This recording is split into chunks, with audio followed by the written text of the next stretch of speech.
Halloween is a great season to show your style while you play with horror. But have you thought that it's also a great opportunity to tell a little bit about yourself to your friends, your significant other, family, or why not to the whole world?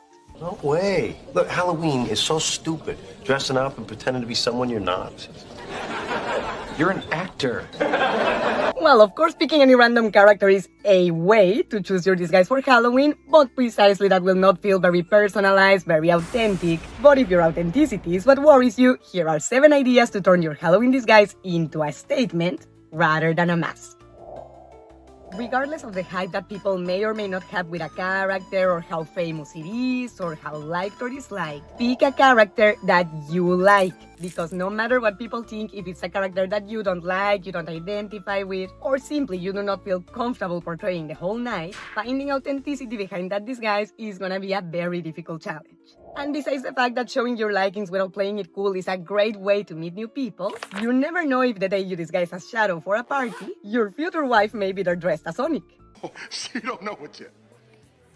Oh, but that's wifey right there. And if you're worried about the character having too much hype to not get lost in the crowd, because probably many people are gonna disguise as it as well, you can add your personal touch. If you like the character, identify with them, or hell, if you just wanna try them, go for it! It doesn't matter if you're a tiny woman that wants to portray a 7-foot man that's a badass with a barbed wire bat. Go for it! It's a celebration to have fun, to disguise for parties, to go trick-or-treating. It's not an interview with a makeup crew of a Hollywood production that demands perfection and for you to stick to their parameters. This is Halloween, so whether the character you want to portray is identical to you or totally opposite, go ahead, have fun, and rock that disguise proudly. You are such a badass. And in that note, it's time to go get in Megan's pants. I mean on them. Wear them. Let's go to the third point already.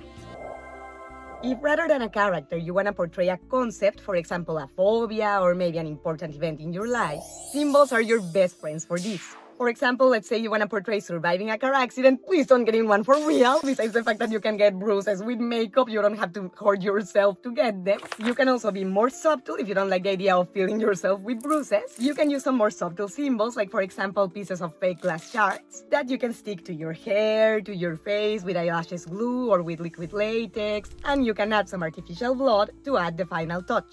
But remember to use fake glasses, not real ones.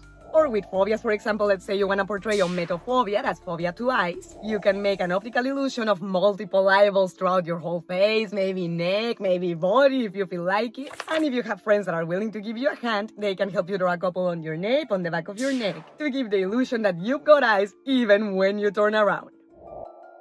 With the outfit, clothes, and accessories, pick 1 or 2 main focal points, and make sure to not have too many other things going on in the same area, because this will not only lure the attention away from your focal points, but also from you. If, for example, you're a princess and the crown and the dress are the focal points, take it easy on the necklace, the belt, the gloves, the shoes, and other excessive focal points that can make people forget that there is a person behind that disguise. Same with makeup, even more because since the face is a smaller surface, the more you oversaturate it, the more difficult it will be for people to pay attention to you, to your conversation, or again, to the focal points of your look.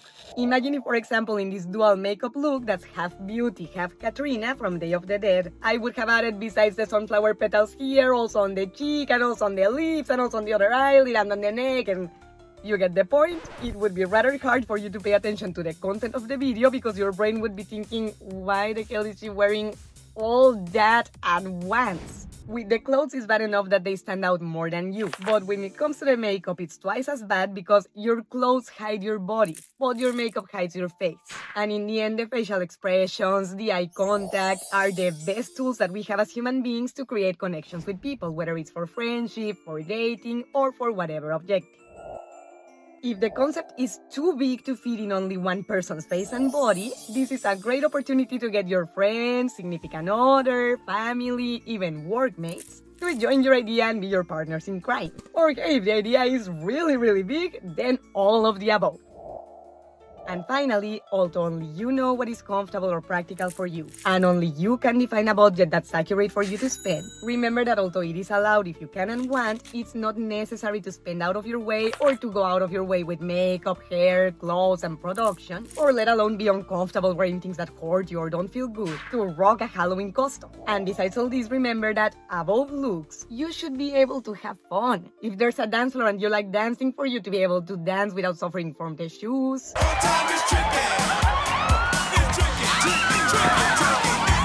If the food looks delicious, for you to be able to eat what you want without worrying about the makeup. And especially if you're going with other people, your Halloween costume should not end up causing for you to have to leave early, and them too, because you cannot take it anymore. Follow me for more tips for authentic looks for any occasion. And if you like this video, don't forget to enlighten me with a thumbs up, subscribing to the channel, and clicking on the bell so YouTube lets you know when I upload the next video. And if you would like a video with ideas for Halloween costumes for low budget, don't forget to help me color the comment wall, leaving me your idea.